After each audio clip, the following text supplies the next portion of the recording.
है आपका आज के हमारे नए क्लास में। और आज क्लास 12 के स्टूडेंट्स के लिए हम टॉपिक लेकर आए हैं फिजिक्स में परावर्तक दूरदर्शी। इसके बारे में आज आपको बताएंगे। इससे पिछले क्लास में हमने आपको सूक्ष्मदर्शी के बारे में डिटेल में बताया था, उसकी संरचना बाकायदा उसकी क्रियाविधि आपको बताई थी, किस तरीके से प्रतिबिंब बनता है, सब कुछ आपको वहाँ पर हमने बताया था। ऐसे ही यहाँ पर भी आज की क्लास में करेंगे दूरदर्शी में। सबसे पहले आपको उसके बारे में बताएंगे, उसके बाद आपको इसकी रचना लिखवाएंगे, इसका यहाँ पर इसमें प्रतिबिंब किस तरीके से बनता है, और फिर इसकी आवर्धन क्षमता लिखवाएंगे, क्या फॉर्मूला होता है, फिर उसके बाद इसका उपयोग लिखवाएंगे। और इस तरीके से ये टॉपिक पूरा हमारा कंप्लीट हो जाएगा। तो चलिए स्टार्ट करते हैं आज की क्लास को। बताते हैं कि परावर्तक दूरदर्शी क्या होता है। आपका लिखकर एग्जाम में आए या परावर्तक दूरदर्शी या परावर्तनी दूरदर्शी, दोनों ही बातें सेम है। अब देखिए यहाँ पर दूरदर्शी लिखा है। दूरदर्शी का मतलब क्या है? नाम से ही यहाँ पर पता चल रहा है कि जो चीज़ हम दूर देख, जो भी हमारी वस्तुएं जो हैं वो बहुत ज़्यादा जो दूर स्थित हैं, उनको देखने के लिए हम इसका यूज़ करते हैं, किसका? दूरदर्शी का। तो यही लाइन यहाँ पर देखिए हमने लिखी है कि इस दूरदर्शी की सहायता से दूर स्थित किसी वस्तु का चमकीला प्रतिबिंब प्राप्त करने के लिए अभिदर्शक लेंस के स्थान पर बड़े आकार का अवतल दर्पण प्रयोग किया जाता है। अब देखिए, जैसा हमने पिछले क्लास में जब आपको सूक्ष्मदर्शी के बारे में पढ़ाया था तो उसके दो सिरे थे।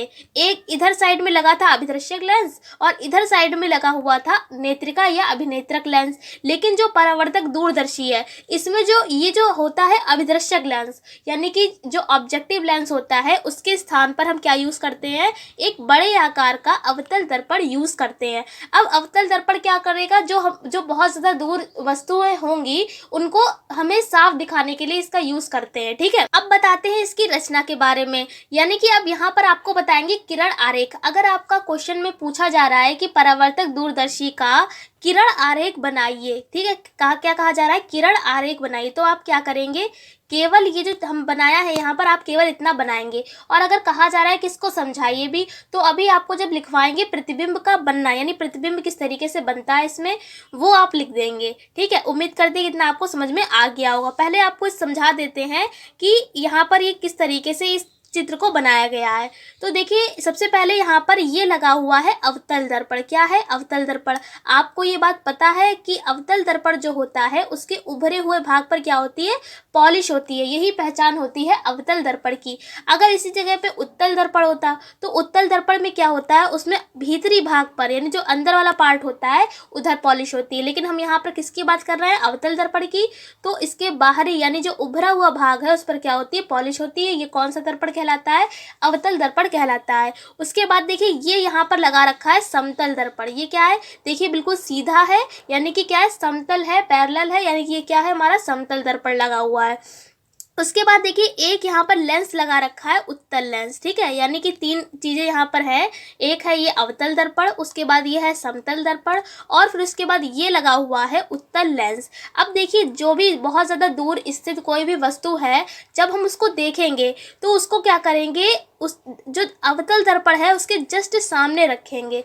यहाँ से देखिए कुछ किरणें आई और इस पृष्ठ यानी जो समतल दर्पण यहाँ पर लगा हुआ है इससे टकराएंगी, और नीचे यहाँ पर प्रतिबिंब यानी कि आँख पर क्या बनेगा? हमारा प्रतिबिंब। ये देखिए नीचे आँख बनी हुई है।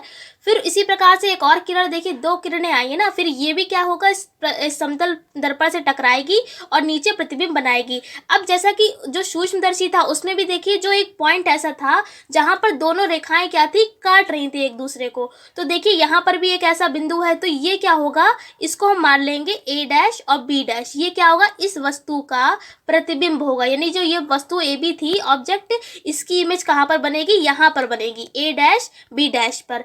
फिर क्या था? सूक्ष्मदर्शी में हमने आपको बताया था, अगर हम ये वाला उत्तल लेंस देखें, अब ये जो उत्तल लेंस है और ये जो ए डैश बी डैश, ये जो प्रतिबिंब है, ये प्रतिबिंब किसका है? इसका है, इस वस्तु का। यानी जो वस्तु ए बी है उसका प्रतिबिंब क्या है?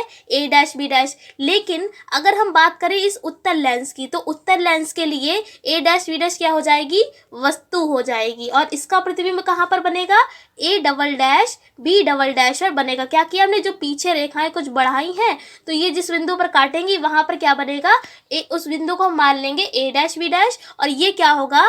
इसके लिए, यानी ये होगा हमारा उत्तल दर्पण के, उत्तल लेंस के लिए ये हो जाएगा प्रतिबिंब। क्या हमने आपको बताया? एक बार फिर से आपको समझा देते हैं। सबसे पहले क्या किया? वस्तु मान ली है ए बी। ए बी वस्तु को हमने क्या किया है?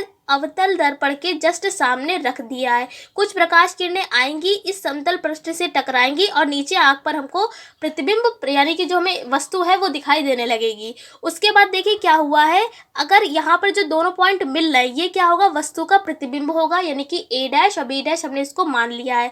इनको जब हम पीछे बढ़ाएंगे और ये लेंस कौन सा लगा हुआ है, उत्तल लेंस लगा हुआ है, इस उत्तल लेंस के लिए ए डैश बी डैश क्या हो जाएगी, वस्तु हो जाएगी। और इसका प्रतिबिंब कहाँ बनेगा, यहाँ पर A double dash B double dash पर बनेगा। उम्मीद करते हैं कि इतना आपको समझ में आ गया होगा। देखिए सेम आपको इसी तरीके से डायग्राम बनाना है, आप चाहे तो स्क्रीनशॉट ले सकते हैं। ये देखिए नीचे इस तरीके से आँख भी आपको दर्शानी पड़ेगी कि यहाँ पर हमको दिखाई दे रहा है।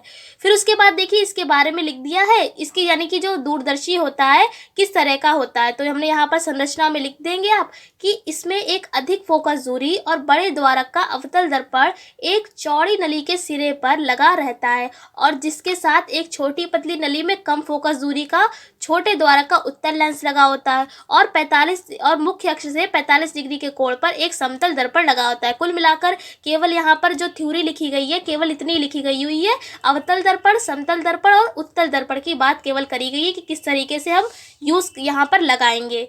उम्मीद करते हैं कि इतना आपको समझ में आ गया होगा। अब प्रतिबिंब का बनना जैसा हमने आपको अभी चित्र में समझाया था सेम वैसा ही यहाँ पर लिखेंगे कि जिस वस्तु को हमें देखना होता है उसे इस दूरदर्शी के अवतल दर्पण की ओर कर देते हैं। अभी हमने आपको बताया था जो अवतल दर्पण है उसके जस्ट सामने वस्तु होनी चाहिए, वही लाइन यहाँ पर लिखी है। उसके बाद देखिए तथा वस्तु से आने वाली किरणें अवतल दर्पण तथा समतल दर्पण से होती हुई ए डैश बी डैश पर छोटा और वास्तविक प्रतिबिंब बनाती हैं। यानी जो किरणें आ रही थी वो यहाँ से इस तरीके से देखिए समतल दर्पण था उससे टकराई थी और नीचे क्या हमारी जो प्रतिबिंब था ए डैश बी डैश उस पर क्या बना रही थी, प्रतिबिंब बना रही थी। सेम लाइन वही लिखी हुई है। उसके बाद क्या है, यह उत्तल लेंस के लिए वस्तु का कार्य करता है। ये भी हमने आपको बताया था कि जो ए डैश बी डैश है वो उत्तल लेंस के लिए किसका कार्य करेगा, वस्तु का। और इसका प्रतिबिंब कहाँ पर बनेगा, A double dash B double dash पर बनता है या प्राप्त होता है। तो उम्मीद करते हैं कि आप बिना रटे इसको लिख पाएंगे। प्रतिबिंब का बनना जितना भी आपको बताया है आप इसको बिना रटे भी लिख सकते हैं अगर आपको अच्छे से समझ में आ गया होगा। इतना लिखने के बाद हमने आपको आवर्धन क्षमता के बारे में बताया। तो देख लीजिए परावर्तन दूरदर्शी या परावर्तक दूरदर्शी की आवर्धन क्षमता कितनी होती है। तो जब प्रतिबिंब अनंत पर बनता है तब क्या हो जाता है, m बराबर माइनस का FO बटे में FE। O के बारे हमने आपको सूक्ष्मदर्शी में बताया था। O फॉर होता है ऑब्जेक्टिव लेंस यानी कि हिंदी में बोलते हैं अभिदृश्यक लेंस और F का मतलब दूरी, तो ये FO क्या हो जाएगा, अभिदृश्यक लेंस की फोकस दूरी। उसके बाद FE, E का मतलब होता है आई पीस यानी कि नेत्रिका, तो FE का मतलब क्या हो जाएगा, नेत्रिका की फोकस दूरी। तो जब प्रतिबिंब जो है अनंत पर बनेगा तब आवर्धन क्षमता क्या हो जाएगी, माइनस का FO बटे में FE।